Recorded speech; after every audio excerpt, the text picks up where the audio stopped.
All right, let's call to order here the public hearing of objections to amendment bylaw number Z22-04, the Town of St. Andrews zoning bylaw Z22-01. Here we are Tuesday, July 4th at 6:30 p.m. We are at the WC O'Neill Arena Complex, but we're also streaming through Zoom and as well Facebook. If anyone has anything that they'd like to comment, either for or against this particular hearing of objections, you can do so at pnopper@townofstandarders.ca. Although this is our, I guess you could say, formal sit down. At any given time until we're done third reading, your communication is greatly appreciated. So we get into the recording of attendance. Do we have anyone online? Any councillors? No. So I'll note that Councillor Blanchard and Councillor Goumichel are not in attendance, but thank you all other members of council for being here, especially after the long weekend. And I want to recognize that we're in the unceded traditional territory of the Beskoto-Magadi people. So the approval of the agenda, there is just the one item. It is the hearing of objections itself. Could I have a mover to approve the one item for this agenda? I've got Councillor Heenan and seconded by Councillor Hurdle. All in favor of approving the agenda, please signify by saying aye. Aye. That's everybody. It's been approved. Disclosure of conflict of interest. I myself will declare one just because of some of the communication that we've received from the public being family of mine. So what I will do is pass it over to our very capable, and she's done it a few times for me, Deputy Mayor Kate Akaji will take over the meeting from here, and then I'll be back for the following meeting. Thank you. Thank you, Your Worship.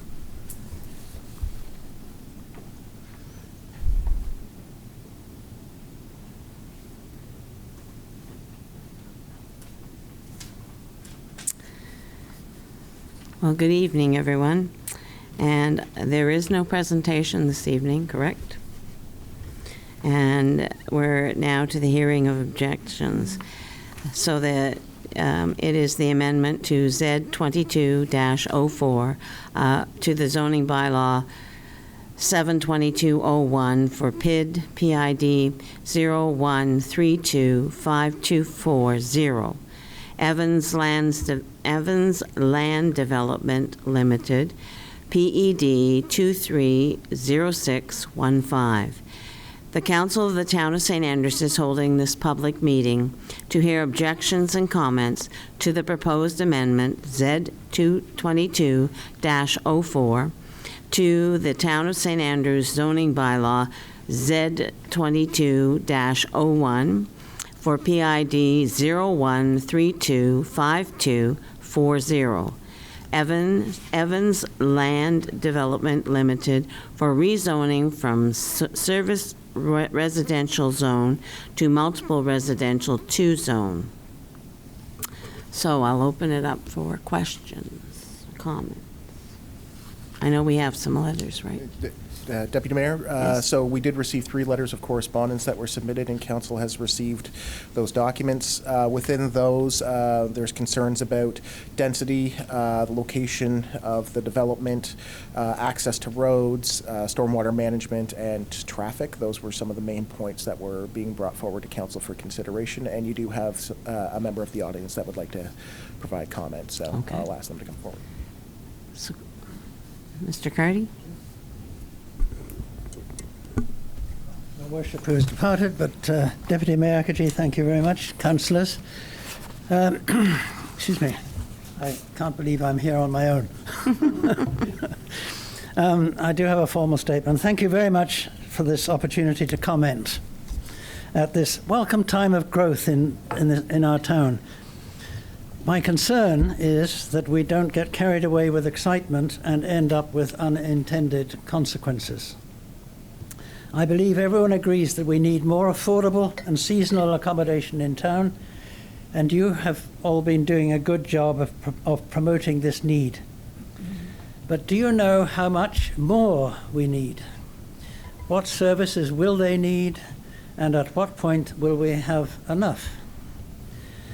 Currently, there are 2 proposals for development on Mowat Drive for up to 160 units. It is not clear how many people these will accommodate or what their support needs from the community will be in terms of employment, healthcare, public transport, traffic management, safety, home care, recreation, water supply, policing, etc.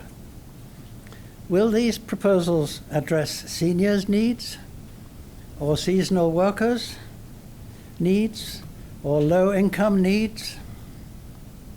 If these are intended for seasonal workers, what happens to them in the winter? What will the tenants do when they are laid off?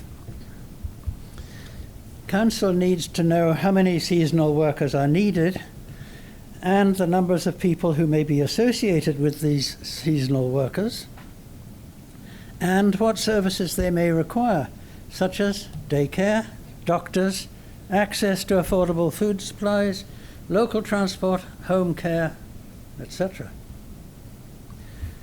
I believe Council has a handle on how much affordable housing for seniors is required and what associated services would be required. But is this location, far from the centre of town, on a busy artery, accessible and suitable for them? What is the definition of affordable housing?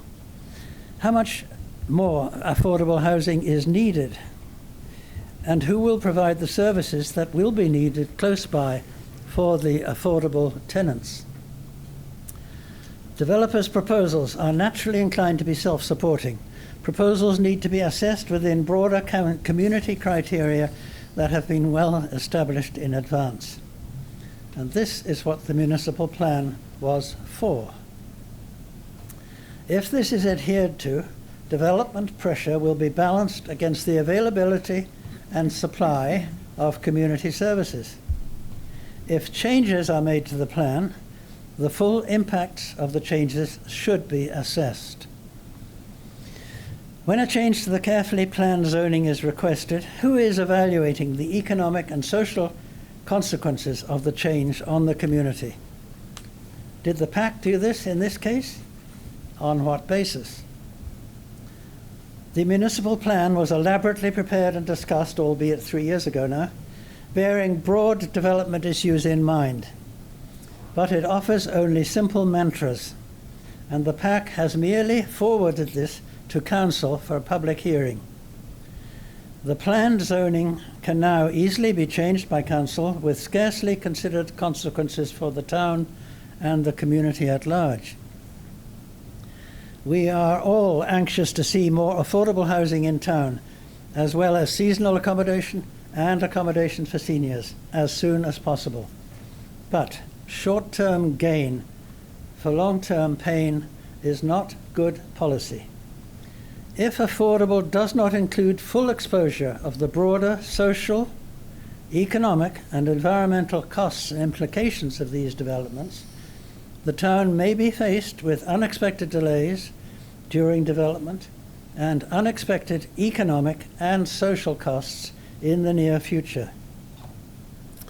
Deputy Mayor, Councillors, I hope you will share my concern about the need to avoid unpredicted consequences for the town. Development pressures should not be allowed to override careful assessment. Forgive me for sounding like a preacher. Excuse me. Thank you. Thank you, Mr. Cardy. Well, my name is Franklin Cardy, and my address is 271 Pagan Street, St. Andrews, E5B 1Y5. Thank you very much. Thank you.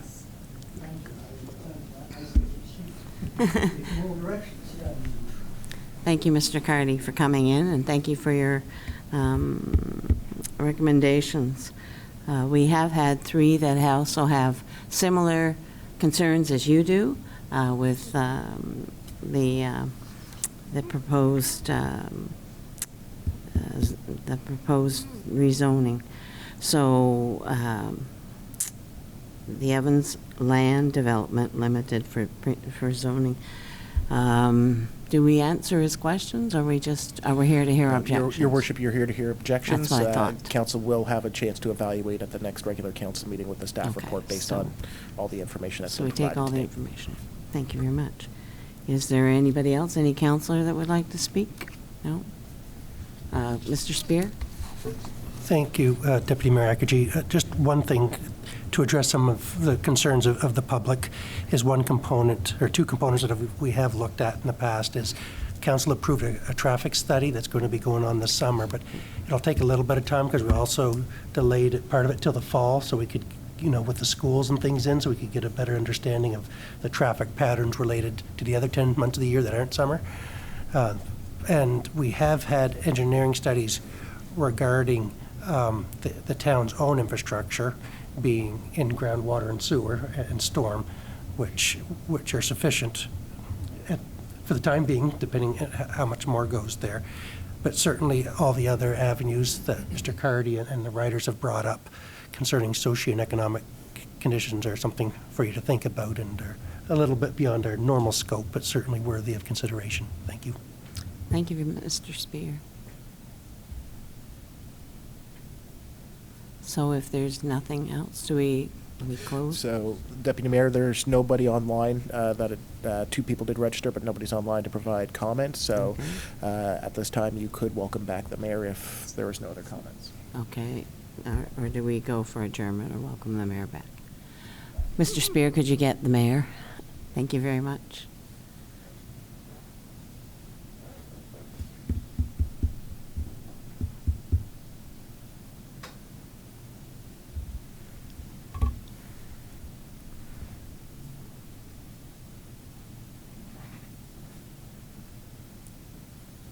So we just need to adjourn.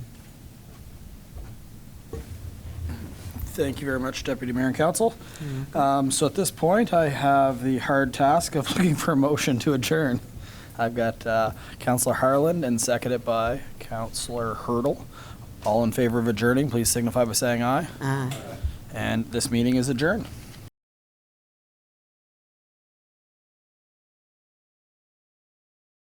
All right, Council, let's call to order the public hearing of objections to amendment bylaw number Z22-05 to the Town of St. Andrews zoning bylaw Z22-01. Here we are on Tuesday, July 4th, 6:45 p.m. at the W.C. O'Neill Arena Complex. This is also being aired through Zoom and Facebook. If anyone has any questions, comments related to the hearing of objections, you can send in communication to pnopper@townofstandarders.ca. So, recording of attendance, same as the prior meeting. All members of council are here with the exception of Councillor Blanchard and Councillor Gumashell. And I do want to recognize again that we are on the unceded traditional territory of the Beskotomogati people. Approval of the agenda. I'm going to actually be looking for a mover to amend the agenda. So there was an error in the posting of this. There was a mispost. And as such, we were not within the Community Planning Act, and our legal advice is actually to table this, to repost it, to make sure that it's done properly. So I'll be looking for someone to amend to postpone the meeting until August 8th of 2023. So I will be looking for a mover to get that on the table. I've got Councillor Harlan and Councillor Ware, and now that's open for discussion.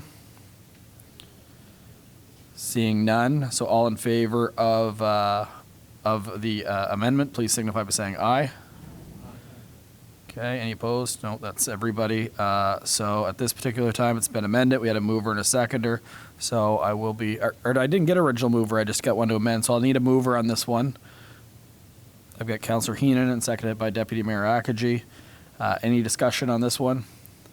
I do want to apologize to members of the public that did come out today. It's just that it was not posted properly, and we want to make sure that we give notice to everybody in an appropriate amount of time and with the correct details. So that's why this is being delayed today, if anyone's here to speak for it or against it.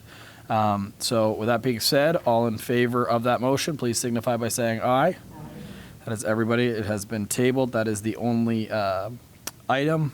Question period is on the docket, though, but there's nothing discussed, so there's nothing to ask questions on the agenda then. So that being said, a motion to adjourn. Got Councillor Ware and seconded by Councillor Bennett. All in favor of adjourning, please signify by saying aye. That has been postponed. Thank you.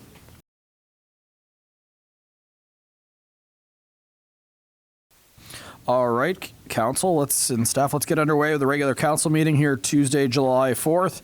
We are at the W.C. O'Neill Arena Complex, and once again, we are streaming this through Zoom and Facebook. If anyone has any questions pertaining to anything in this particular meeting's agenda, you can do so by contacting pnopper at townofstandrews.ca. I'll get in the recording of attendance. All members of council are here with the exception of Councillor Blanchard and Councillor Gumashell. And I do want to recognize that we are on the unceded traditional territory of the Beskoto-Mogadi people. The agenda, I am going to be looking, well, let's just put a first and second, then we'll amend it. Can I have a mover for the agenda? I've got Councillor Neal, seconded by Councillor Heenan. There is a request to amend by Councillor Heenan. He would like to add under new business a discussion related to the recent NB Power outages in our downtown core. Could I have a mover to amend the agenda to allow that item? We got Councillor Neal and Deputy Mayor Akaji. All in favor of approving that amendment, please signify by saying aye. And that has been added. No other amendments, so I should check before. Okay. And let's go back to the original now. We did have a mover and a seconder, so all in favor of approving the agenda, please signify by saying aye. So everybody, the agenda has been approved. Disclosure of conflict of interest.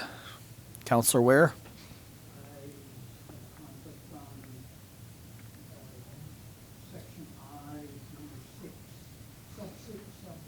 Perfect. That's the one you set out of the hearing of objections for, so I'll let you recuse yourself at that time. Thank you for making aware. Anyone else? Okay. No presentations this evening, so we can get right into the approval of the minutes. I'll do what I always do lightning rounds. Is there any changes to any of them, though? Okay, so I'm going to fly through them then. The first one are the minutes of the 230605 public hearing of objections to bylaw 23-03 on Monday, June 5th, 2023 at 6:30 p.m. Could I have a mover, please? I've got Councillor Heenan and seconded by Councillor Harlan. All in favor of approving those minutes, please signify by saying aye. So everybody that approved the minutes of the 230605 regular council meeting on Monday, June 5th, 2023, 6:45 p.m. Once again, looking for a mover. I've got Deputy Mayor Akaji and seconded by, I've got Councillor, I'm going to give that one to Councillor Bennett. All in favor of approving that motion, please signify by saying aye. Aye. Those minutes have been adopted. The minutes of the 2305-19 public hearing of objection to amendment bylaw number 09BS00901 on Monday, June 19th, 2023 at 6:30 p.m. Looking for a mover. Councillor Hurdle and a seconder. Got Councillor Bennett again. All in favor of those minutes, please signify by saying aye. And the last set are the minutes of the 2306-19 regular council meeting on Monday, June 19th, 2023, 6:45 p.m. One last mover. I got Councillor Harlan and seconded by Councillor Heenan. All in favor of those minutes, please signify by saying aye. Perfect. Thank you, everyone. We're jumping right into communications, which I guess would go over to me. This is the update to council regarding the Regional Service Commission strategic plan. So as you know, last Thursday, it was supposed to be the approval of the strategic plans for 4 departments within the new mandated services of the Regional Service Commission.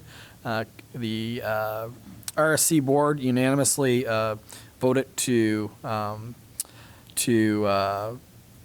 postpone the decision. So basically, we decided that the material that we got, a lot of it we received the night before the vote. It was not adequate time to properly read everything that you're voting on. And although they were just looking for approval on the priorities are a piece of the overall strategy.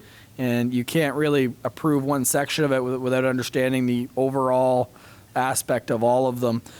So it was actually postponed, and it will be up at an upcoming meeting probably in about a month's time.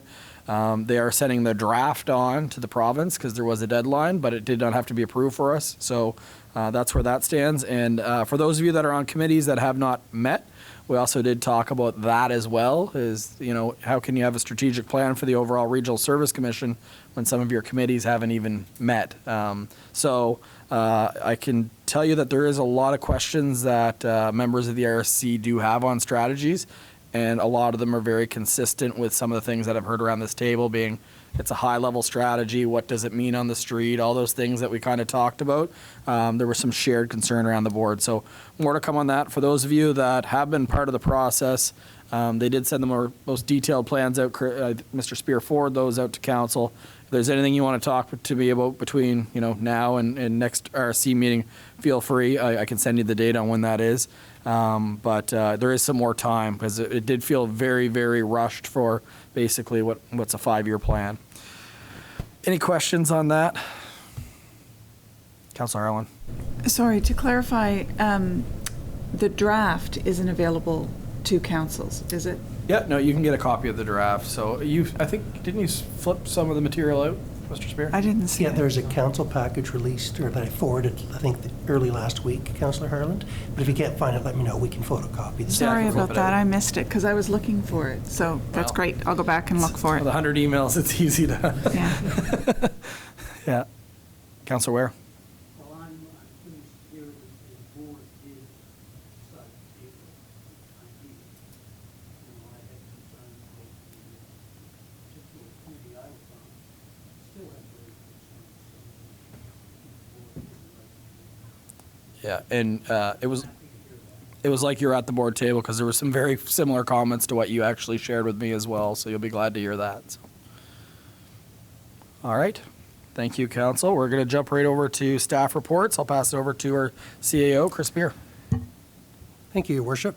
Council, with another Canada Day gone by, the summer is in full swing and hopefully will begin to dry out compared to June. After meeting with the Trail Committee on this past Tuesday night, there are a couple of new options before you. The committee hoped to add 3 new components not brought to you before. The first is that a portion of the trail run along the Bar Road instead of immediately crossing onto the delineated shoulder.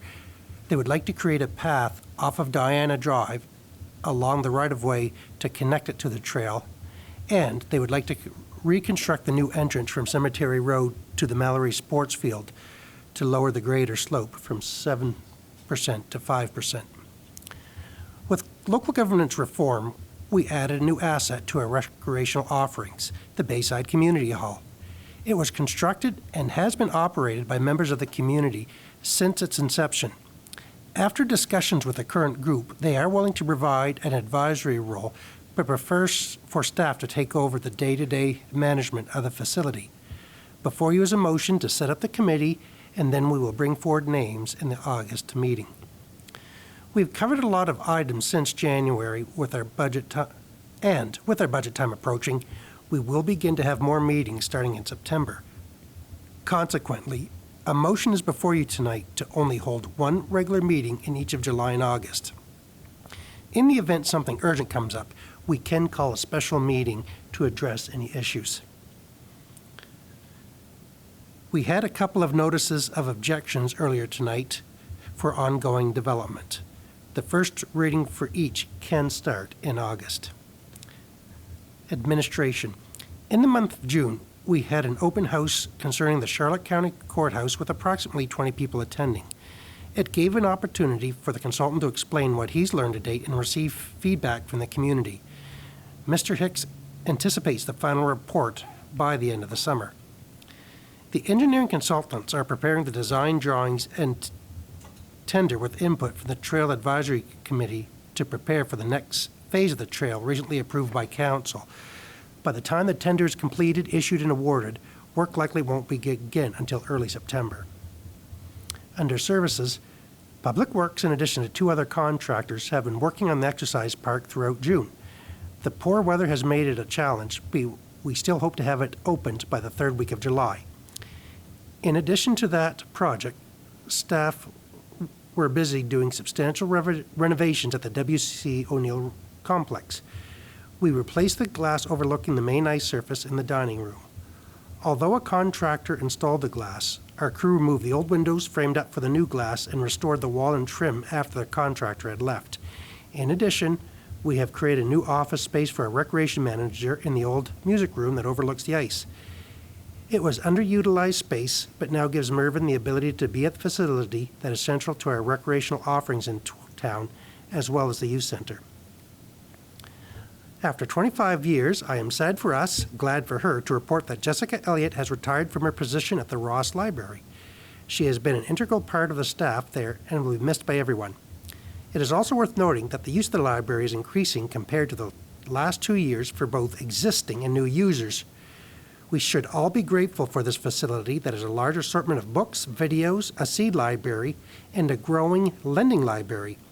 If you haven't frequented this facility to learn of its offerings, I highly encourage you to do so. In sticking with the library, they continue with their summer reading program to combat the summer slide, which are students losing some of their literacy over the summer months.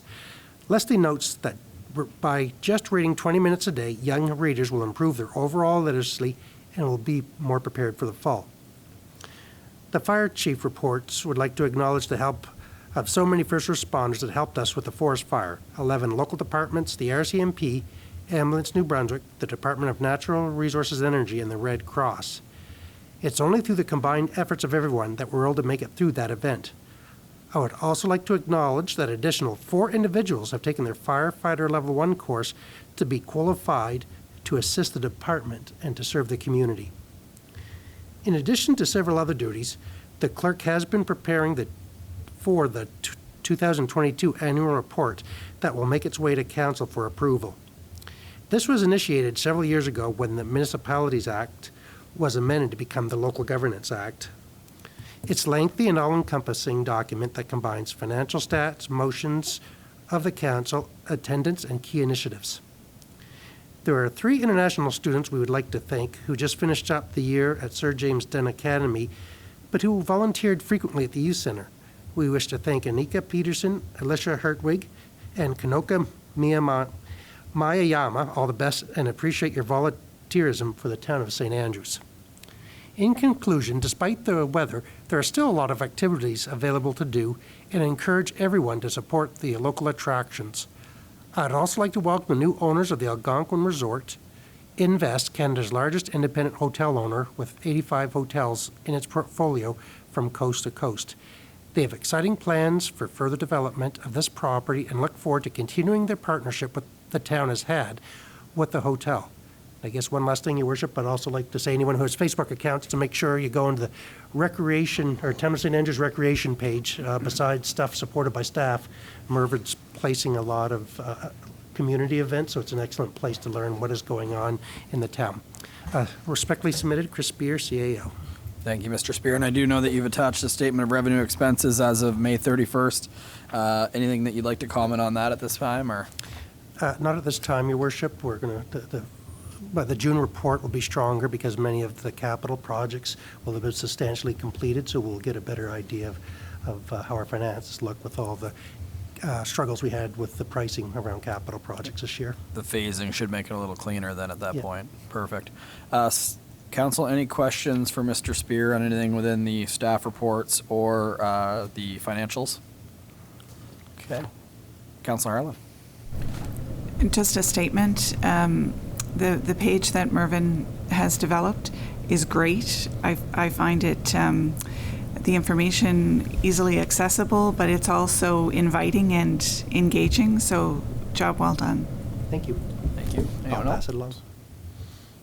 All right, I'll be looking for a motion to accept the staff reports. I've got Councilor Warren, seconded by Councilor Heenan. All in favor of accepting the staff reports, please signify by saying aye.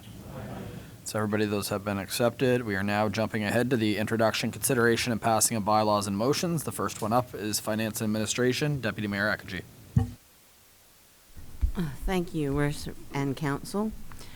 My only one is FA 230717, and it's cancellation of regular council meetings for July and August 2023. And this is the background.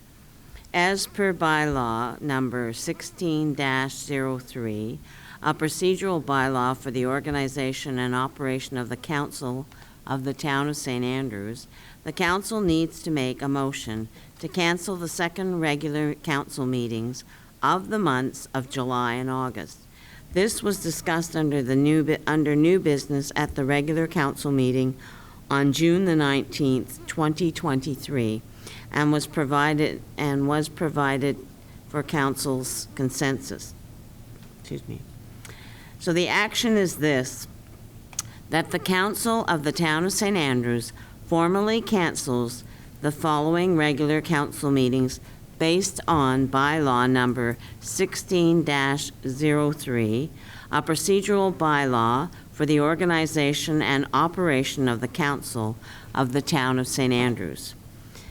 One, Monday, July 17th, 2023, and the second one, Monday, August 21st, 2023, and I so move, Your Worship. Thank you, Deputy Mayor. Seconder for that one. I've got Councillor Heenan. Discussion on this. For the public, again, it is just canceling one of the 2 regular meetings a month. We used to do 1 regular meeting a month, and for the months of July and August, Council is hoping to achieve that, noting that those meetings will probably be a little bit longer as a result. Anyone else? Okay. All in favor of approving that motion, please signify by saying aye. Aye. Okay. Anyone opposed?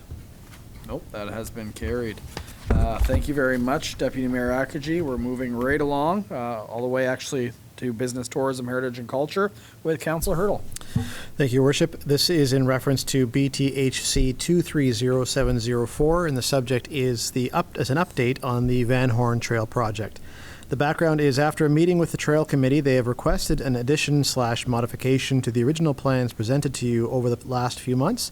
They are requesting the alterations as described in the motion, which would be to extend the trail parallel to the Bar Road for 200 meters from the town's land parcel to behind Diana Drive to Champlain Avenue, to connect Diana Drive to the trail through the Charlotte Street extension, and to rebuild the trail from Cemetery Road to Mallory Sports Field.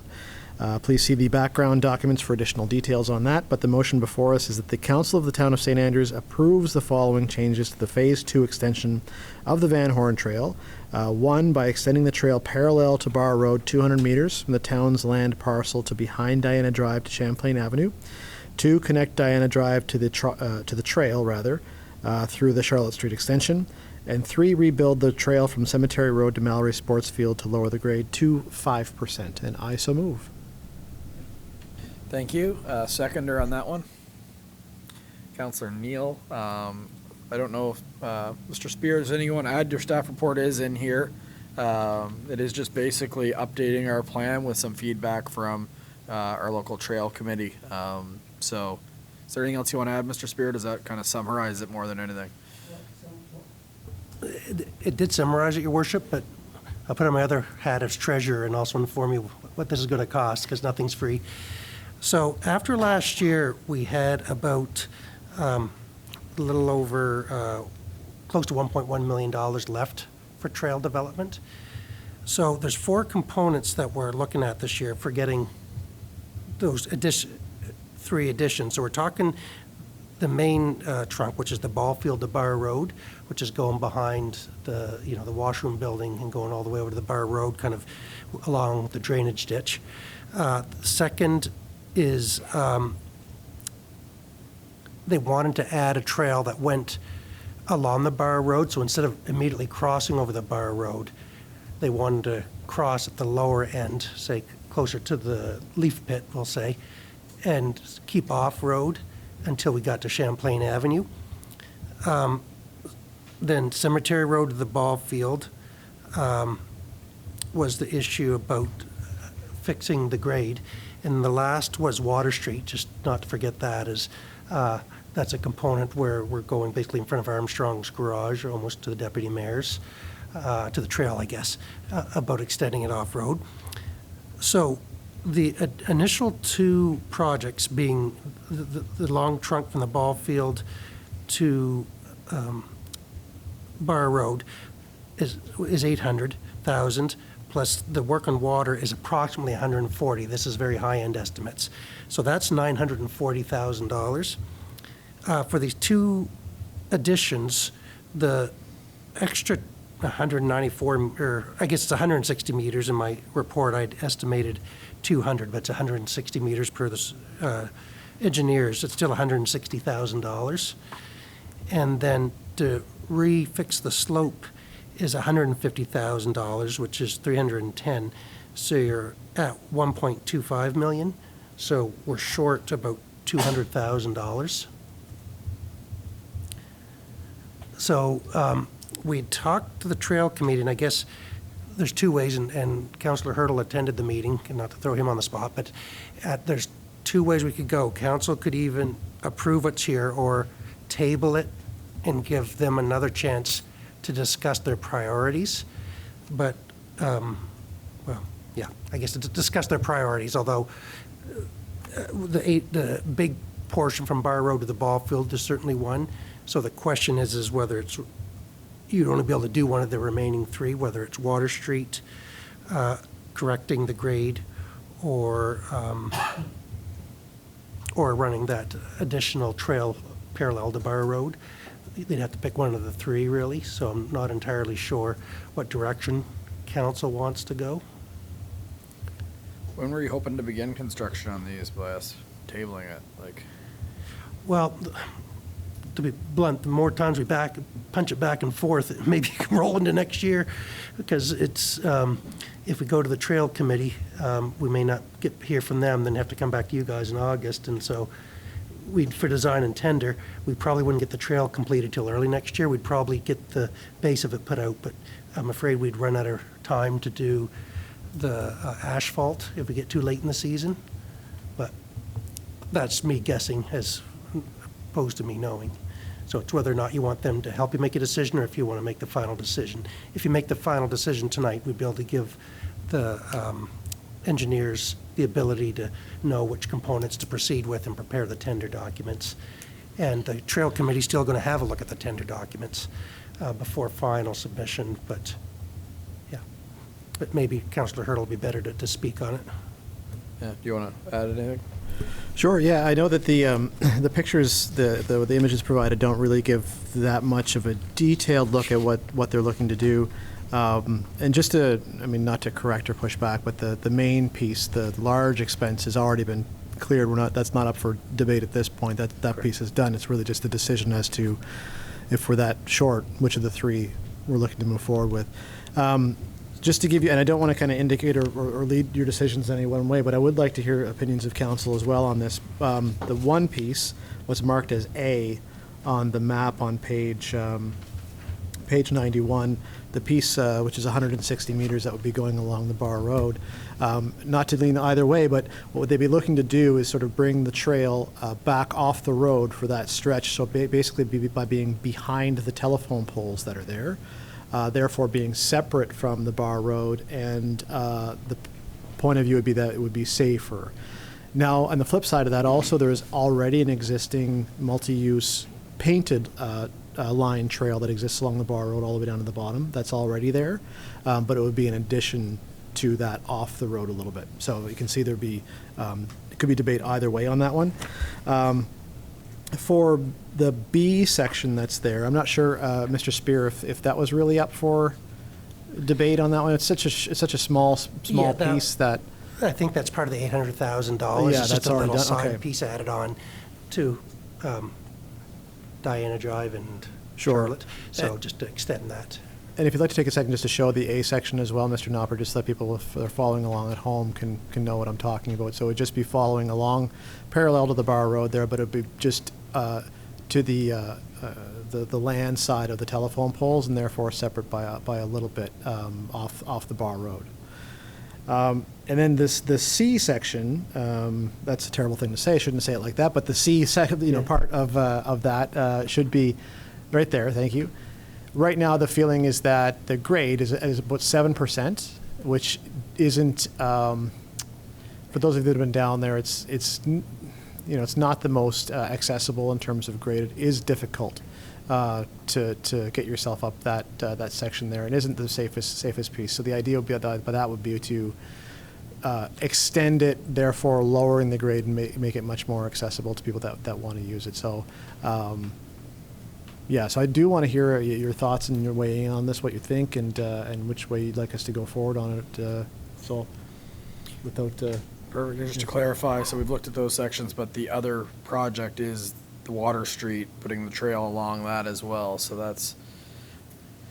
there's multiple trails that would be nice to have, but it's a matter of resources, and doesn't mean it's not going to be done ever. It just means maybe not within this particular budget, right? So, Council, love to hear some thoughts on it. Councilor Hurtle, go ahead. And just to elaborate on, illustrate the Water Street section as well, would be where across from Langmaid Park, where it's sort of just a gravel shoulder at this point. It would be essentially paving and creating a trail that would run along Water Street on the opposite side and extending out towards the point, not going much further, not even making it to the RV park, but just sort of along that section, giving people some more access so that they're not walking on the dirt shoulder there. Sorry, does it go towards Armstrong's or towards the point? Depends on which way you're going. Yeah. No, if you come out from the trail system and you're facing Water Street, or You would, through your worship, you'd be on the trail. So the goal would be to run it from Patrick Street, where Armstrong's garage is, Yeah. along that section to where the trailhead is, carry it a little bit farther, and then it would cross over from there towards the Indian Point. how far towards the point would this section go? Is this like towards the deputy mayor's house? Closer to the deputy mayor's house, but not that far. Like, it would be closer, but not to that full extent to your property. Okay. Yeah. Gotcha. So, council, there's a lot of good options here. I guess just to put on the table, just to start conversation, because I tend to do that, is a lot of people walk around the perimeter of the town, and this time of year it gets extremely busy on Water Street. There's a lot of campers that are going. You got kids coming off the trail system to be able to connect the trail system to our sidewalk system in our downtown to make our loop of the town more walkable. I think that out of all those projects would be a priority because it is a safety element as well. I do note that we made an announcement there in regards to it was the outdoor exercise park, and there was a resident that came over, and he was very vocal in the fact that it's pretty dangerous there at times of year with people walking or biking, and cars are going both way at that part. So that's just kind of the one that I kind of lean towards as well. It's good to pave the woods, but when you've got things around the loop of your town that aren't really paved yet with a side, I tend to take a little bit of, I guess you could say, extra emphasis on that. So that's just out of all those projects, that seems to be the one that jumps out at me. But council, I'm up for views of opinion that are the same or different as that. Councillor Heenan. Yes, Your Worship and Council, I echo what you say. I've seen kids walking on the middle of the road, and I've seen near misses there, and so I would say that's my priority. Also, my priority is to do as much as we possibly can, because if we table everything for another year, the costs will have gone up considerably.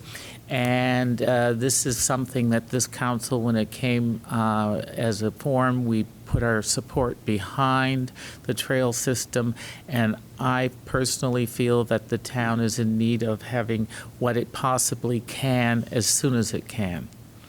Thank you, Your Worship. Councillor Heenan. Anyone else? Councillor Hartland. So to clarify the path to run parallel to the Bar Road, so because staff has some concerns regarding that, is that correct? I guess like Councillor Hurdle had said, is that there's already, the road was widened a few years ago Right. in order to make it. And so, right, our original thought and original design was just to put a little bridge from where it comes from the subdivision and comes closest to Bar Road, make a little walkway to get under the line and go up. It's also, in my opinion, and to be honest, this isn't shared by the committee, but in my opinion, you're taking it up to Champlain, and it's kind of just dead ending on Champlain. There's not a sidewalk on Champlain to get it, so you're just going to have, so you're going to pay for that extra 160 meters and then make another bridge to go on the road anyway, Right. for people to get onto that line. So if there were sidewalks or something on Champlain, to me, it would make a little more sense, but it's just a little component, and for the cost, I don't think it's the most efficient use of our project dollars, in my opinion. Okay, and that that section, that piece, is already relatively safe, correct? In your opinion? I guess I've never done a traffic study, but it's a meter off-road during the height of tourist season. There's people, it'd be busier, but I would say it's probably the least used portion of the walking system in the town. That far out, there'll be some people who use it, but be more bikers on it for sure than there are pedestrians. But the repaving of it, to add on to that, the repaving did widen it where Yes. there is now a shoulder there. Right. That's So what I don't look like I do it often, but I run up there once in a while, and it's a lot safer than going around the point. That's why Right. I went. Okay. 'cause And Mr. Knopper reminded, there's a shoulder actually on both sides, so instead of potentially bikers and coming in opposite directions and facing off, they can hopefully go with traffic and avoid any type of concerns. Councilor Hurdle. Yeah, I just wanted to weigh into that a little bit. I think the issues of safety are difficult to quantify, and it's difficult to say what is safer. And I think if something were to happen, you can't predict what the future is going to be either way. I will say that the speed limit on the Bar Road is considerably higher than what it is on around the point, which can be dangerous. It can be a lot more fatal if something were to happen in that area too. So not to weigh the thoughts in any one direction. Not that I disagree with any of the comments at this point, but it's hard to say definitively what's safer. I know it's what we all want to know, but it's hard to say. It is still attached to the road. It is still there. It is just paint that's separating a pedestrian or a cyclist from a vehicle. Okay. Anyone else? All right. So there's multiple ways we could all just find out which project we like the most and go. Or we could just table it as the other option that was discussed. I guess maybe it'd be good to know, does anyone think we should table it? Myself, I don't think there's any new information that's coming, right? That's ultimately, it could be the committee weighing it in, but it's just like all of people around the table, it's just other opinions, right? So, Councilor Hurdle? I mean, from my point of view, if it matters, I just, in terms of pre-existing infrastructure, I know I just made the counterpoint a minute ago, but, if we're not taking things off the table, we're just possibly taking things off the table for this budget season, look at it again next year. I think just largest return for dollar would be the Water Street section and the regrading of the section. The Bar Road already has infrastructure in place right now, and it's there. It's connected to the trail system right now as well. And then maybe we can look at that next year, or also possibly, when the lodge moves forward, partnering with them possibly, because the property could very well link to a trail system, and that would be their best interest, I think, to have a connection through their property as well. That where we would collaborate and possibly share the expense. That's a valid point. Yeah. I'll try to get some consensus on that, but Councilor Harlan, go ahead. Recognizing that I'm one of the newbies still, I still get to say that for the next year. You're running out of time, though. No, I still have time. How much have we spent on the trail system this budget? This current year, nothing, Yeah. just on development. So we spent about $435,000 in Phase 1 last year, which was that portion that crosses the Bar Road Right. and goes on the outside of, the Cemetery Road. Right. Onto the sports field and goes up towards the cemetery vault and connects with the Rose Lane property. Right.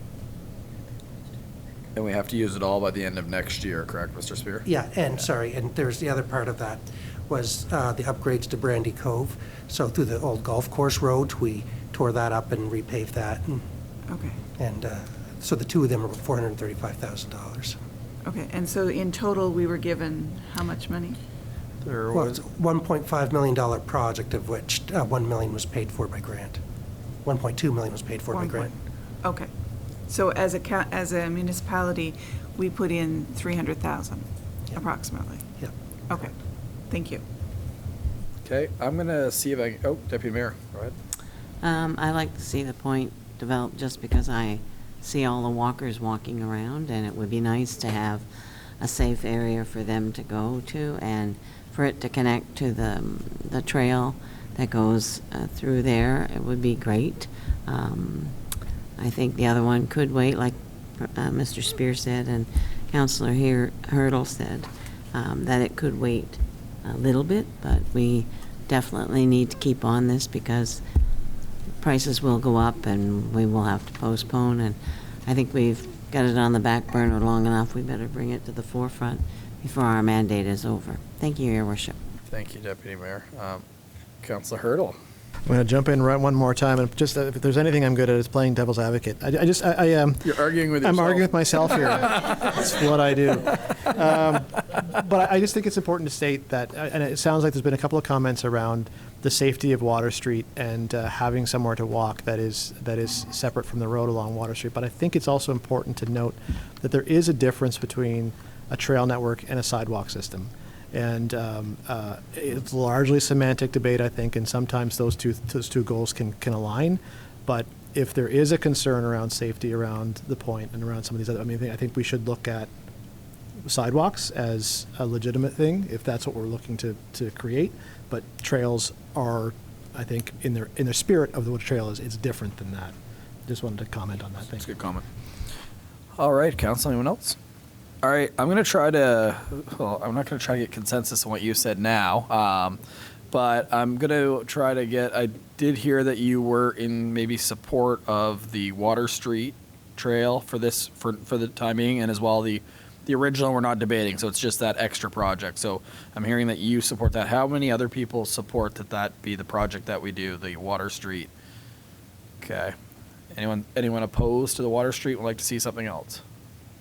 Sorry, was it was it the two of the three or one of the three that we had to drop two of those projects or one of those projects? Two of those. Okay. Yeah, so Thank that you. would be the one that we go with ultimately. Okay, anyone feel contrary to that?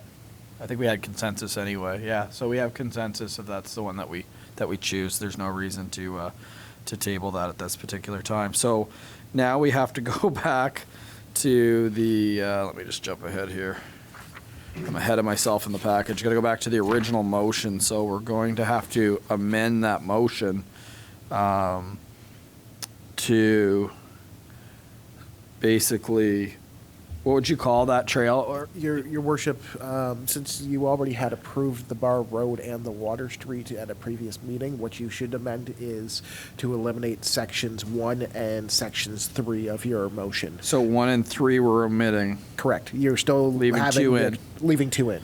All right, so I'll need a motion to amend it by omitting 1 and 3. I've got Councillor Neal and seconded by Councillor Heenan. Discussion on this amendment. Okay, and we did have a mover and a second, so we can vote on it this time, but I will read it out just for public record, that the Council of the Town of St. Andrews approves the following changes to the Phase 2 extension of the Van Horn Trail. Connect Diana Drive to the trail through Charlotte Street expansion. So, all in favor of approving that motion, please signify by saying aye. That is everybody. It has been carried. Thanks for working through that, Council. And I believe we're now switching over to Recreation and Community Services. So I'll be looking for one of the ward councillors to play the leading role as Councillor Gumashell this evening. So which of our ward councillors would like to read this one? I've got Councillor Bennett. Thank you, Your Worship. Reference RSC 230713, subject terms of reference for the formation of Bayside Hall Committee. Background, as a result of local governance reform, the Bayside Community Hall has been added to the Town of St. Andrews recreation assets. This facility was originally built in the mid-1980s and was combined effort of many community members to construct and operate it on a volunteer basis. The hall was funded through user fees and a portion of the property taxes in the community of Bayside. After discussion with current committee, they are willing to provide advice moving forward, but appreciate the town staff involvement in the day-to-day promotion management of the facility. To formalize the Bayside Hall Committee, provided is a copy of the terms of reference to establish them. There will be a call for individuals to sit on the committee, and names will be forwarded for appointment at a further meeting. Action. The Council of the Town of St. Andrews accept the terms of reference for the formation of Bayside Hall Committee and that the staff advertise for positions. I so move. Thank you very much, Councillor Bennett. Seconder for that one. Councillor Ware. We'll open up for discussion. Basically, the gist of this is the Bayside Community Hall has been kind of run by residents of that area for a while, and we still want their active input and assistance with that particular asset since it has joined the Town of St. Andrews as part of reform. So any discussion on this one? Councillor Harlan.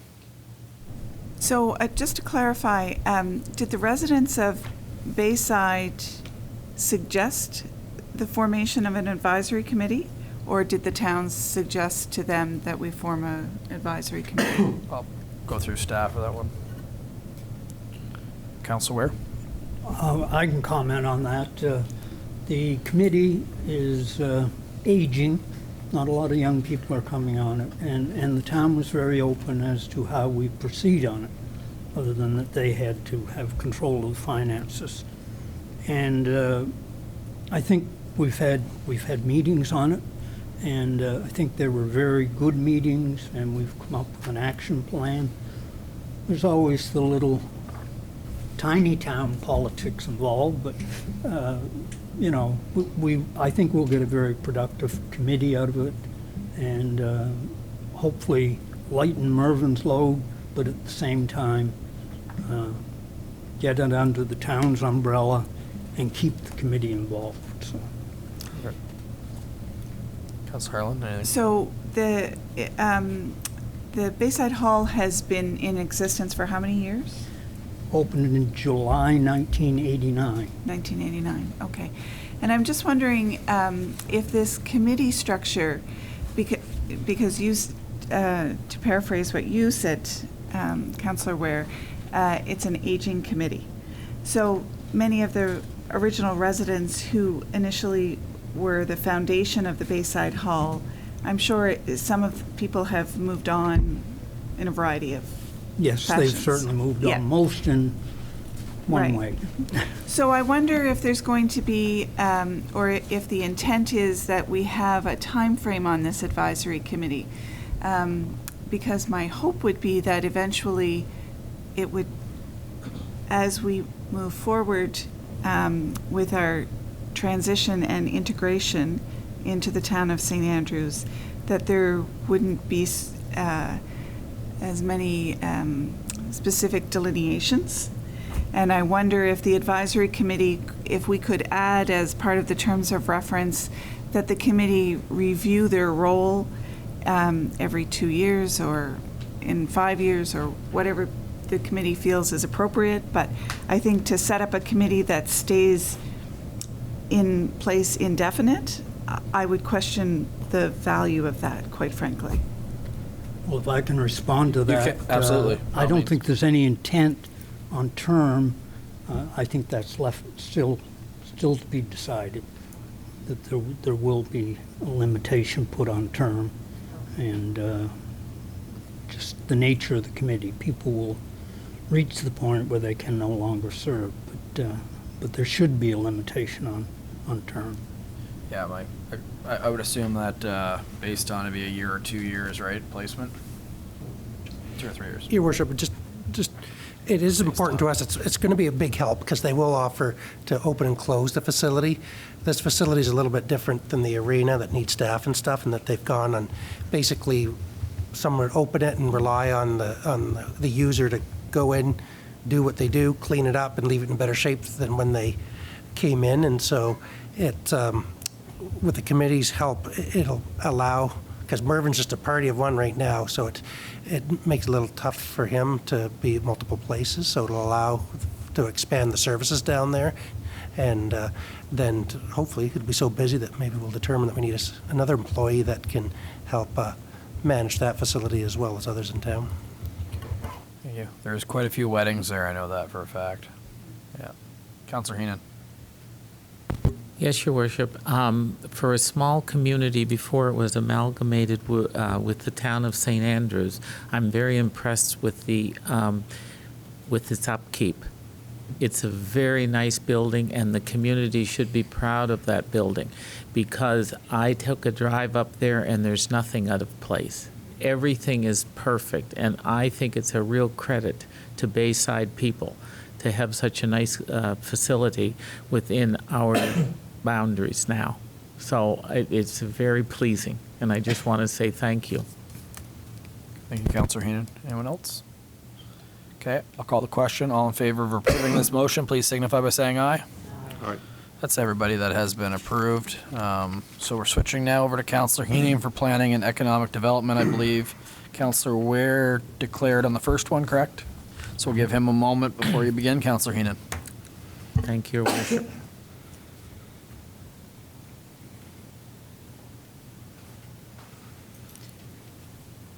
Yes, Your Worship and Council, PED 230510, Amendment Bylaw Number .09-BS-009-01, a bylaw to amend Bayside Planning Area Rural Regulations for the first reading.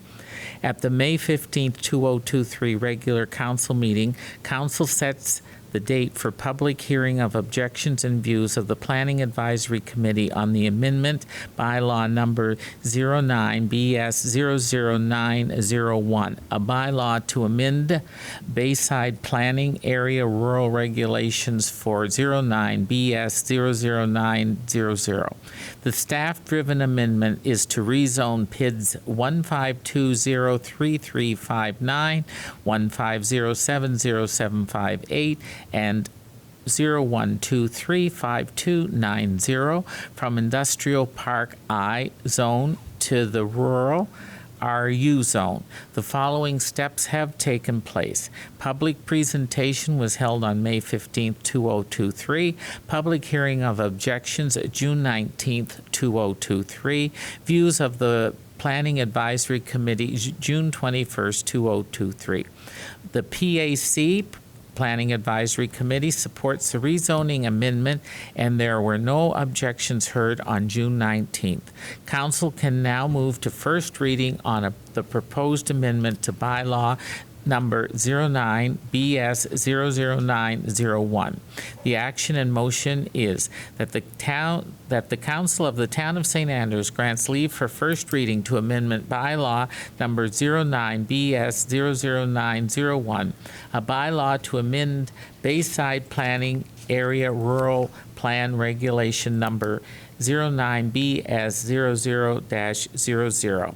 I so move this, Your Worship. Thank you. Looking for a seconder, Councillor Bennett. Discussion on this one? Okay, all in favor of going to first reading, please signify by saying aye. Aye, Your Worship. Thanks, we're going for it. This is bylaw number 09-BS-00901, a bylaw to amend Bayside Planning Area Rural Plan Regulation number 09-BS-00900, be enacted by the Council of the Town of St. Andrews as follows. Number 1, Rural Plan number 09-BS-00900. The Bayside Planning Area Rural Plan Regulation is amended by changing the zone as shown on the zoning map attached to the said regulation as Schedule A thereof for the lands shown on Schedule 1 attached here 2 and forming part hereof from Industrial Park I zone to Rural RU zone. It's been read for the first time on the 4th day of July of 2023. Just on this one, since we haven't had any public input, no objection, I see no reason why we wouldn't go to second and third reading and get it done with so it doesn't drag on any further, if that makes sense to everybody around the table. Yes, sir. So yeah, next meeting we'll put it for second and third reading. Thank you. We'll give, it is a different item, so we will give Councillor Ware a chance to get back to his seat.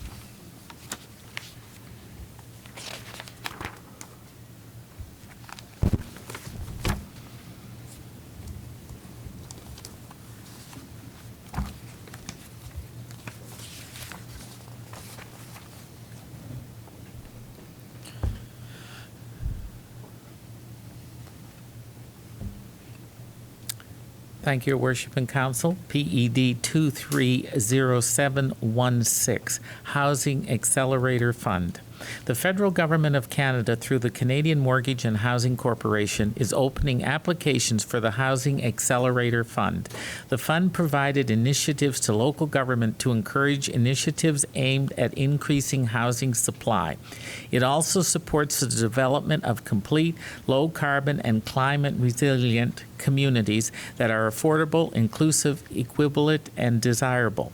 Funds from this opportunity can be put towards Housing Accelerator Fund action plans, affordable housing, housing-related infrastructure, community-related infrastructure that supports housing. The framework for determining the amount of the initiative fundings include base funding, top-up funding, and affordable housing bonus. There will only be one funding window of opportunity to apply, which will be opened in July and close early August. In order to apply for the Housing Accelerator Fund, a motion of council is needed to support an application. Provided with this motion is the background documentation to support the application process. The action and motion that the Council of the Town of St. Andrews support the application of the Housing Accelerator Fund. I so move, Your Worship. Thank you. A seconder for this one. I've got Councillor Harlan. Discussion? Okay, I'll call the question. All in favor of this particular motion, please signify by saying aye. Aye. It's everybody. It's been carried. I just want to thank staff and our planner, Xander Gopin, for their leadership in submitting this. It could be a huge opportunity for this municipality, but we'll wait and see how the application goes. All right, that takes us to new business, where we did amend the agenda to add the NB power outage. I guess I will pass it over to Councillor Heenan, since he did bring it forward, but this is in regards to 2 days that we've been notified that power was out in downtown St. Andrews during the day hours on a Tuesday, and Councillor Heenan just wanted to speak to it, so we'll let him kick it off. Thank you, Your Worship and Council, and I appreciate adding this to the to your agenda. I've spoken to a few merchants in the downtown core who were quite upset regarding the planned power outage. They understand the necessity of it. It meant that some people got notice for about 2 days' notice and had to scramble restaurants to get generators to keep their frozen food from being spoiled. They had to lose a day's business. They had to lose, one shop owner told me $5,000 was their loss of that one particular day. I believe this is causing a lot of hardship. We've had quite a rainy season, and we need every day of business we possibly can. The second irritant that happened was the fact that on a Friday evening, I can use the drugstore, she told me. She got a call that they were going to be closed on the Tuesday from 10 to 2. So she scheduled her staff. They didn't shut the power off. So the issue that I'm having is that the communication needs to be better. They need to follow through if they are going to do such things. I mean, these are very, they leave a town with only one source of drugstore, one source of anything, really. With people, it's kind of at a hazard. And I'm not opposed to upgrading. We need the upgrade. There just has to be more communication and a better plan in place for such things to take place. Because if you take 2 days out of someone's summer is $10,000, it's a lot of money, and that's just one individual business. And then to have them plan and send their staff home and pay them, and then not turn it off. I mean, it's just, so I made the promise that I would bring it to you, Council, just to let you know of what is happening and how the hardships are, and finding generators for these large restaurants, and it's Will on Water. He was telling me they had to scramble to find a generator because the power outage went longer than was anticipated. So the communication is not right, and what they say they will do is not what's being done. So we have a little bit of an issue, especially in the summer months. Thank Okay. you, Your Worship, for letting me bring that forward. Thank I just you. wanted council to know. Thank you, Councillor Heenan. A question for Mr. Spear. Do we know if that's the end of this particular project? My understanding is they were upgrading power to a number of businesses in the downtown. It had to be done during daylight, is my understanding, for safety. I would assume so, Your Worship. There was a large crew there one of those days. There must have been, there's 4 or 5 trucks and 8 or 10 individuals that were doing it. I think it'd be worth maybe the mayor writing a letter of concern to the NB Power reps if they could coordinate these things at a better time. But luckily, it's something that doesn't happen very often. And NB Power has been good when it's a more community-wide event, like when they did the substation, that they would do it on a Sunday or something. But I'll agree, the timing wasn't particularly good, this past initiative. Another, I won't say issue, but another part that's going to make it a little tough too is I noticed that they were subcontractors of NB Power as being opposed to NB Power themselves. So it just makes it that little bit more difficult to arrange communications and all that. But certainly I'm very sympathetic. We tried our best because people were getting calls, and we went right to NB Power, who did supply us a list of all the addresses, but it was very last minute. And to Councillor Heenan's statement that people were trying to find generators to run the stuff, and generators aren't probably stocked in shelves during the summer months. It's usually the fall before the winter that there's a lot of them accessible. So I appreciate the concerns, and maybe staff could prepare a letter for the mayor to submit, just to express better communication or better timing. I can write the letter, but I think maybe sitting down with our key account with Bob Scott might be the better way to go, just to figure out exactly how we minimize this. I will note that shutting it down on a Tuesday is better than on a Saturday, right? So I think they tried to work a little bit around the schedule, and I don't know why they didn't shut the power off, but I got to assume it was like, we're going to try this. If it doesn't work, we may have to shut it off, and it worked, is my assumption, or whatever the case may be. It was precautionary, but maybe you can communicate that it may versus it will be off, right? Because there's a difference between those two, right? So we can, I'll certainly write the letter, but I think sitting down and talking about it will be probably more productive than anything, and just some learning on how it can be minimized. Ideally, if they're upgrading power, they would do it in April before busy tourism season. Doesn't help out the pharmacy, which is pretty consistent with, filling prescriptions throughout the year. But I think that if you're well on water, closing in March or April is a lot better. But keeping in mind that March, you need heat to keep your building warm. So maybe April's the month. But you know what I'm getting at? There might be a better time, too, if you know the work needs to be done longer term. And I think this project probably was known about for a longer term as well, based on what I know about it. So, so council, just quick consensus on this new business item. I'll write a letter, but I'll follow up and set a meeting and get back on when I hear to you. It would be probably the best bet. Councillor Ware? I'd just like to make a comment and thank Councillor Heenan for bringing it up.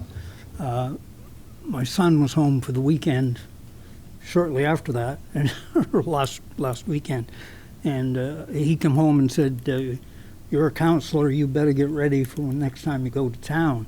And his story was that, and I forget the shop it was, but they were very irate. Power had been turned off on them, but then it was off again the next morning for an hour or two or something. And, I'm very pro-business. I don't want anything to affect the business community. And but someone from London, Ontario comes and tells me, I'm going to get deviled next time I go to St. Andrews. Thank you for bringing it up. Yeah. We just handed your business card out, so that's no. But just for public record, the municipality actually has no authority on the power service. But with that being said, is being a key resource and key contact for MB Power, they should be leaning on us for direction on what we're hearing in the community and what the community needs. So, yes, so I'll follow up with you on that and let you know how I meet. Our key account is Bob Scott, so he's been with MB Power for a number of years, and I'm sure he will provide us with a response. Okay, we are into question period. I will open it up first to see. I don't see anyone online. Is that correct? I just got the two. Is that right? Or is there someone on there? Okay. For those that are online, if you have a question for council based on tonight's agenda, please raise your hand. And there's no one in the audience that would like to, no camera person that would like to ask a question today. Last call online if you would like to raise your hand with a question. Going to go no questions online, and I have no emails for questions. Thank you very much, Mr. Knopper. We will jump into Councillor and Deputy Mayor's comments.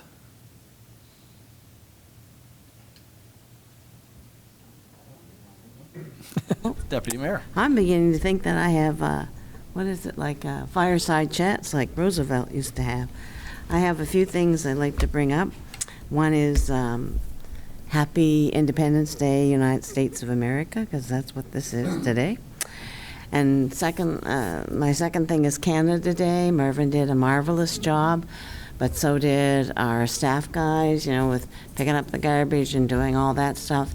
They were there behind the scenes and did a fabulous job, putting up the barricades, doing everything that needed to be done. They were awesome. And I started at the breakfast with the firemen, and I have a couple of stories, and I hope Councillor Neal doesn't mind if I tell my stories. But the first one was a donation because a lady who was with her family and the power went out, and she's an older lady, doesn't drive, and she had her family with her. She wanted to get to her sister's place. There's no taxi, there's no whatever. So she called the fire department, and these lovely guys came out and took her to her sister's with her family, and she was so appreciative. She had her breakfast. She came back with a donation for the fire department, but was just tickled to tell me that, we had a great fire department, which I already knew. And then the second one was that a little girl came up to me and she was upset because she couldn't get on the fire trucks. I don't know what happened, whether, she was told she couldn't get on them or maybe her parents, I don't know. But anyway, Councillor Neal was there and he was in full uniform, in his fireman's uniform, and I said, well, you see that guy over there, the tall guy in the blue outfit? I said, you go over there and you tell him that the deputy mayor said to him, give her a tour of the fire trucks. So I don't know if she went over, her mom or dad went over, but anyway, he gave them the tour, and he gave him a hat, and he gave him some other stuffy and all that stuff. And apparently she didn't talk to you, but she came back to me, and she was just all teeth. And she said, he was so nice, and he gave me this, and he gave me that, and I'm so excited, and he gave us a tour. And I said, so Steve, she didn't talk to me, but she did tell me that she really appreciated what you did, and so did her parents. So I just want to thank them, the fire department. The breakfast was a huge success, I believe. I don't know how much they raised, but it was a fantastic time. I had a great time talking to everybody, and I really enjoyed it. The second thing I want to talk about is my brother John. I know this is being very personal, but he was in the armed forces and, veteran. And Kathy Smith was instrumental with the Legion to get him a Quilt of Valor. I didn't know about the Quilt of Valor. I know about Victorian quilts when you have cancer, but I didn't know about the Quilt of Valor. But he was given a Quilt of Valor, and it's beautiful. It's gold with all kinds of red maple leaves in it, and he received it, and our family is very proud of him, as well as I know his immediate family was very proud of him. But we're all very proud that he got this Quilt of Valor, and apparently they're made by women who do the quilts, and it's like Victorian quilts. They donate their time and their quilts, and it's given to a veteran, and my brother received one, so I'm very honored to be in, for him and for his family. The third thing I have is drum making. On Sunday, we finished, I hope, my last drum making exercise. We were going to do 50, but I had a lot of cancellations the week before. But we got 40 of them made, and I think Greg is going to finish the last 10, and we are going to sell them. But Greg Mansfield was the elder that I got in contact with. He's Mi'kmaq, and his wife Kathy Mansfield, and then Constance Sewell, who's also Mi'kmaq from Pabineau First Nations. And we worked the day long from 9 o'clock till 12 o'clock doing the first set of 25 drums, and then at 1 o'clock we started again with another group of people. We blessed the drums that were there, although I found a lot of protocol, and we've got a lot of information from Greg and Kathy and Constance about the fact that we have to keep the drums and let them dry for a year. So I was hoping September 30th we'd have 75 drums going around that point. Unfortunately, we won't be able to use them, but next year, 2024, you can bet that I'm going to ask everybody to come out with their drums and drum around the point for Truth and Reconciliation Day, which would be September 30th. I would like to thank my friends. I do have a few, contrary to your belief, Councillor Heaton. Nancy Carson and Elaine Saulnier for food and for serving the lunch for the elders and whatnot. And Kim Reeder was phenomenal. She came at 9 o'clock. She didn't leave until after 4 o'clock, and she made some of the extra drums that we had to sell. So, and she took the registration off my plate, so it was really nice. I'd like to thank the fire department because they finally came with the water at noontime, which they forgot the day. But I thank the fire chief and his crew because they did put the chairs and tables up, so I didn't have to do that. And I would like to do a special thanks to Paul Knopper and the staff for helping me organize this drum making workshop and for all the contacts that were made. We are going to do some shakers and some rattles and some drumming because I met a fellow who actually does drumming, not native drumming, but he does do the drums. And for Nights of the Moon, so we're going to do some celebrations and whatnot. So look on our website, probably with Mervyn. And I'd like to thank Mervyn because Canada Day went off without a hitch, and he was very helpful. He offered to help. But I said, go home and rest. I know what it's like to do a Canada Day, so go home and rest. And then the last thing Mr. Spear mentioned was Jessica Elliott. She will surely be missed at the library. I'm on the library board for council. They won't let me off, but I'm sorry to see that she's leaving us, but I know that whatever venture she goes on, she will come back and help us. So I think that's it, Your Worship. Thank you very much for letting me talk so long. No problem. Thank you, Deputy Mayor. Anyone else? Councillor Ware?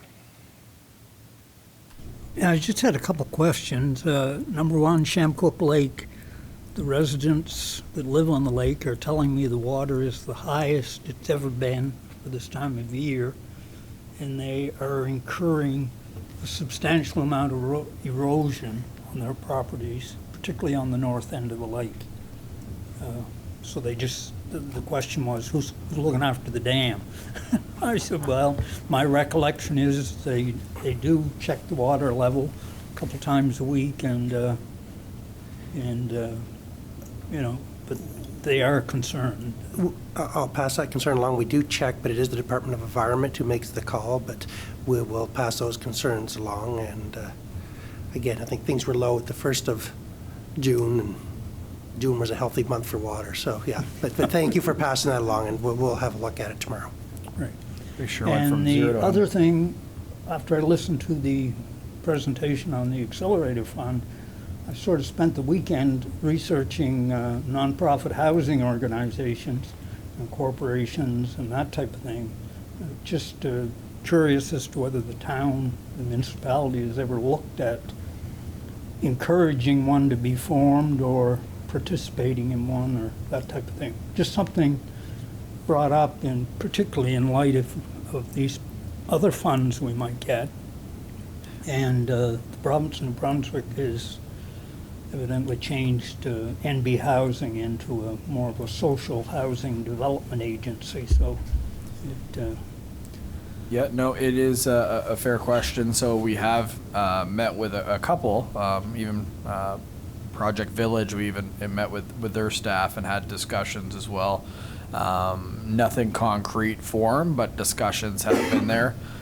Really, when we talk with Project Village, it's with their project on the go, how quick can they get another on the go, and what does it look like? So we did have some preliminary conversations, but again, nothing concrete. Forming one within the greater St. Andrews certainly would be something that would be good for the long range. But with that being said, it would be a long process to get that off the ground, as you could imagine as well. So, but if we are successful with this application, that would be a large sum of money, and the percentage the municipality would have to contribute would be a lot less. So you got to think that's a multi-year campaign, you got to think at that particular time it might be something that we heavily put more emphasis on now that we have resources to support it. But there's a lot of what ifs on that application because I've watched a couple other town council meetings in the province and they all approved their plan as well. So a lot of people will be having their hand out for sure, and we'll see where that ends up netting out for sure. But fair question. Thank you, Worship, and thank you, Councillor Ware, for that inquiry. We've also been in contact with, I want to say St. John Housing, that are very successful in this, and they've talked about coming down to Charlotte County, either extending their services or things to assist us, because setting up a housing corporation is a big undertaking. We came close. One of the problems is you kind of have to have land, to be landowners, and up till now, council's kind of relied on the capital market, if you will, or private developers to meet that need.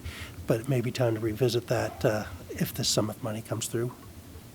Absolutely. All right, Councillor Heenan, do you have a question? I saw your hand. I just had, Your Worship, Kevin Hughes, our new asset manager. We put him through the ringer for Canada Day, and I'd like to thank him and all his crew. They were on the scene at 5:30 a.m. on Canada Day and worked all day. And I think they're the unsung heroes of this whole thing. Everything was kept pristine, and very proud to be part of this town. Thank you. Thank you. Anyone else? Okay, just want to make council aware another RSC item that has come up. Again, those that are following media or other council meetings will know that at least one other municipality has passed a motion to explore alternative policing outside of the RCMP. That there's been a preliminary conversation at the RSC board. If there is any motion coming forward, that would have it be a feasibility study on alternative policing. Whatever that looks like, it's very, very early, but if anything comes before, I'll make sure to bring it back to this table and encourage any such important decision like that they give myself adequate time to consult with council. Again, I know that it's kind of unique having a spot in the RSC where you don't have to, but I think it's an important component of us working together as a team. So I'll be pushing for that because there is a lot of discussion going on what's happening across Charlotte County. And, I'm very aware it's not just policing. There's a lot more issues around that. It's addiction services, it's mental health, it's homeless. There's so many different factors that are contributing. You could even say inflation. There's so many things outside of policing, but it doesn't appear that status quo is working very well for Charlotte County right now. And I can't talk to specifics within the police report right now, but it certainly feels like things like stealing and theft are on the rise all across Charlotte County. And I know some other communities didn't see the change in their community coming. We're not on an island. I can actually see change coming. So we're really going to have to be proactive in figuring out solutions. So, it doesn't impact the quality of the community we have and the reasons why we love living in our greater St. Andrews community. So more to come on that, but I want to make you aware that is a conversation that's happening around the RSC table as well. And whenever there's very important conversations that are happening around the RSC table, I do hope to take back them to you as often as possible. So thank you very much. There is no need to go to closed session tonight. It's not in the agenda. So at 8:06 p.m., I'm looking for a mover to adjourn, Deputy Mayor Akagi, and seconded by Councillor Heenan. All in favor of adjourning, please signify by saying aye. Thank you for being here. Have a great night.